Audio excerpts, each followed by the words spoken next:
جو جج صاحب ناصر جاوید رانا صاحب جنہوں نے عمران خان کو 14 سال قید کی سزا سنائی ہے، یہ کوئی ٹاپ سیکرٹ انفارمیشن نہیں ہے کہ 2004 میں اس وقت کے جو چیف جسٹس آف پاکستان تھے انہوں نے ایک سو موٹو نوٹس لیا.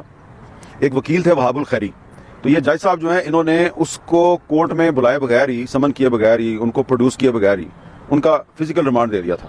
تو وہ ایک بہت قابل احترام وکیل تھے، تو چیف جسٹس نے سو موٹو ایکشن لیا اور اس جج کو بلایا کہ بھئی وہ تو آیا ہی نہیں کورٹ میں، تو تم نے کیسے فزیکل ریمانڈ دے دیا. اس کی ہیئرنگ ہوئی اور اس کے بعد سپریم کورٹ آف پاکستان نے یہ جج ناصر جاوید رانا اس کی جوڈیشل پاورز کو وڈرا کیا اور اس کو unfit for the judicial service declare کیا 2004 میں مشرف کے دور میں.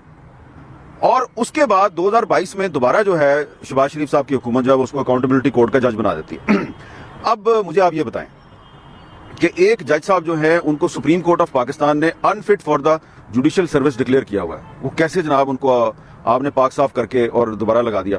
اور دوسری بات یہ ہے کہ یہ جج صاحب جو ہیں یہ اس سے اندازہ لگائیں کہ 2004 میں بھی یہ ڈسمس ہو چکے ہیں، اتنے پرانے ہیں یہ صاحب.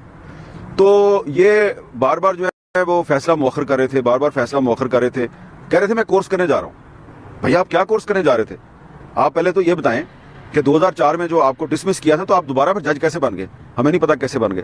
ٹھیک ہے، ان کے بارے میں اس کورٹ آرڈر میں یہ کہا گیا تھا، یہ پی ایل ڈی 2005 میں بھی رپورٹڈ ہے یہ ججمنٹ سپریم کورٹ کی، اور لا اینڈ جسٹس کمیشن کی جو 2004 کی رپورٹ ہے اس میں بھی انصاف کے بارے میں سارا لکھا ہوا ہے. تو جب ایک ایسا جج جس کو سپریم کورٹ نے ڈسمس کیا ہوا ہے، اس کی جوڈیشل پاورز کو وڈرا کیا ہوا ہے، انفٹ فار دا جوڈیشل سروس قرار دیا ہوا ہے، اس سے آپ ایک فارمر پرائم منسٹر جو ہے اس کو کنوکٹ کرواتے ہیں، تو میں کیا کہوں کہ یہ فیئر ٹرائل ہے.